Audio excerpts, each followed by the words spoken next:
Gusto niyo ng real talk? Okay. Eto, real talk. Kami mga lalaki, buong buhay namin, tinuruan kami kung paano tratuhin ang babae. Pero hindi kami tinuruan kung anong maaasahan namin sa babae. Ang mga babae naman, tinuruan kung anong aasahan nila sa lalaki. Pero hindi sila tinuruan kung paano kami tatratuhin.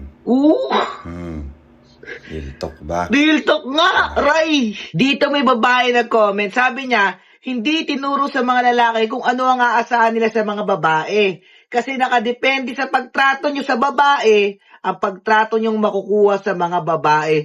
Ayun nga yung masakit eh. Hindi lahat pero medyo marami-rami. Na pinapatunayan ng karamihan sa mga babae na hindi talaga nila alam kung paano itrato ang isang lalaki. Dahil para sa kanila, if you give nothing, then you receive nothing. Ang isang lalaki, pwede silang ituring bilang isang prinsesa. Pero ang isang prinsesa, hindi ka ituturing na kabahagi niya kung wala naman siya sa iyong makukuhang korona. O ano, active ka pa?